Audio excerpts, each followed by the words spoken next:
3.5 દાયકાની ફિલ્મી સફર, 100 થી વધુ ફિલ્મોમાં અભિનય, 2 નેશનલ ફિલ્મ એવોર્ડ અને 2 ફિલ્મફેર એવોર્ડ. સિનેમાઈ કલાકાર સની દેઓલની અત્યાર સુધીની આ ઓળખ છે. 1983ના વર્ષમાં ફિલ્મ બેતાબથી શરૂ થયેલી સફર હજુ પણ અટકી નથી. પણ હવે સની દેઓલે જીવનમાં એક મોટો નિર્ણય લીધો છે.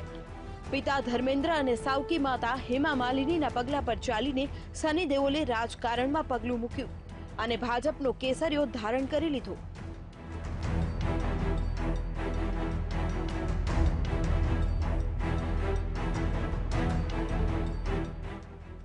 બે દિવસ પહેલાની આ તસવીર છે જે સોશિયલ મીડિયા પર વાયરલ થઈ હતી.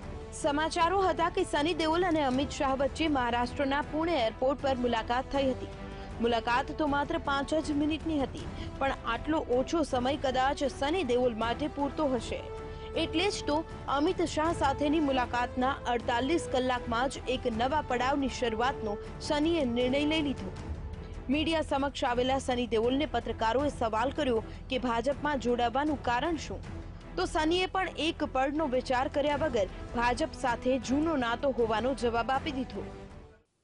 जिस तरह से मेरे पापा इस परिवार के साथ अटल जी के साथ जुड़े थे, आज मैं यहाँ मोदी जी के साथ जुड़ने आया हूँ.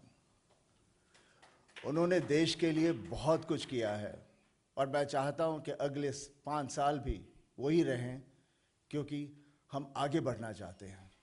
जिस तरह से हमें आगे लाए हैं, हमें और आगे जाना है, क्योंकि हमारी जो यूथ है उन्हें मोदी जैसे लोगों की ज़रूरत है. और मैं जिस तरह से भी इस परिवार से जुड़कर जो मैं कर सकता हूँ वो ज़रूर करूँगा, दिल से करूँगा. बातें नहीं मैं बताऊँगा, ना मैं कुछ बोल सकता हूँ, लेकिन हर वक्त काम करके दिखाऊँगा. સૂત્રો દ્વારા જાણકારી એ પણ સામે આવી છે કે સની દેઓલને ભાજપ પંજાબના ગુરદાસપુરથી લોકસભાની ચૂંટણી માટે ટિકિટ આપી શકે છે. આ બેઠક પર વર્ષ 2014માં ભાજપ તરફથી અભિનેતા વિનોદ ખન્ના ચૂંટણી લડ્યા હતા અને તેમનો વિજય પણ થયો હતો. પણ વિનોદ ખન્નાના નિધન બાદ ભાજપ એવા કોઈ ચહેરાની શોધમાં હતી જે પંજાબનો હોય અને દેશભરમાં લોકપ્રિય પણ હોય. દિલ્હીના રાજકારણમાં ચર્ચા થઈ હતી કે ગુરદાસપુરથી ભાજપ અક્ષય કુમારને ટિકિટ આપી શકે છે. પણ અક્ષય કુમાર પાસે કેનેડાની નાગરિકતા છે. કદાચ આ જ કારણે ખેલાડી કુમારના સ્થાને ભાજપે સની દેઓલની પસંદગી કરી હોઈ શકે છે.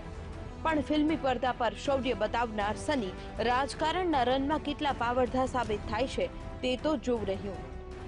Bureau report, VTV news.